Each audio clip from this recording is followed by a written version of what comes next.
My last question before I open it up to the floor is, let's start with you first, David. In terms of, a lot of people talk about AI unemployment and the whole thing around we must have the universal basic income. What is your take on that, and what do you suggest that we do? A lot of people grew up with hopefully a certain degree of security in terms of their income, whether it was income earned through their work or income yielded by their assets. The uncertainty of today's world unites everybody with a very well-founded anxiety about what is going to happen. Diversifying your risks and making sure that you are not concentrating, whether through an expertise that loses its value, or whether through an investment that is excessively exposed towards one asset class, must be an important way to face the future. But it is not potentially enough. And society itself will need to change. What is going to change is going to be driven by technology that will expose more and more people beyond their own limits of adaptability. Today, once again going back to the safari, we have incredible examples of perfectly adapted animals, in this case, that are not adaptable to the changing environment.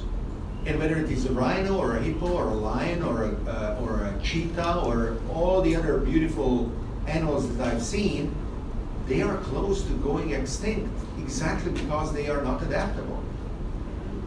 However, even adaptability has its limits. And as we build our human-machine hybrid civilization, many of us will hit that limit.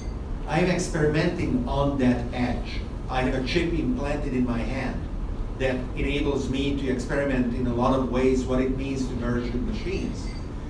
One of the most interesting uses of the chip is to use it as an icebreaker at parties. Because a lot of people totally freak out, and I tell them, listen, you can feel it under my skin, and they don't even want to experience it in a tactile manner, let alone going through the process themselves, right?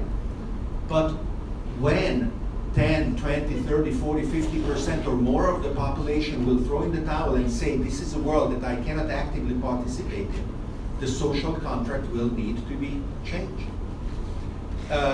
When Columbus, quotation marks, discovered America, we had no problem in a mere 100 years exterminating 90% of its human inhabitants, from 50 million people to 5 million people. Today, we are living in a world where a horrible terrorist attack causing a dozen deaths anywhere in the world will be worldwide news, rather than 45 million people dying that nobody cared about back then, right?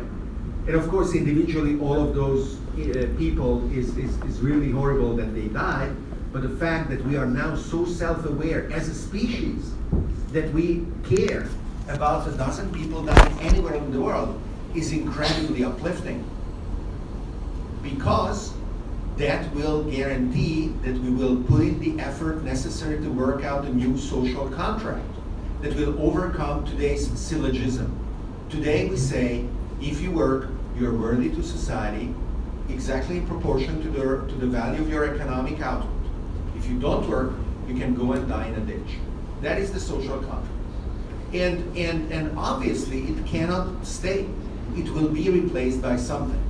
And whether it is going to be called universal basic income, or it will be a universal insurance scheme, or whatever it is going to be, there will be experiments carried out, and the more we do, the better it is, and the faster we do them, the more we can find ones that work sustainably, as the robots do the things that robots do, and as humans do the things that they do together, thriving in a manner that doesn't lead to the collapse of civilization, which is the other outcome, much less desirable than not all the experiments whether succeeding or failing.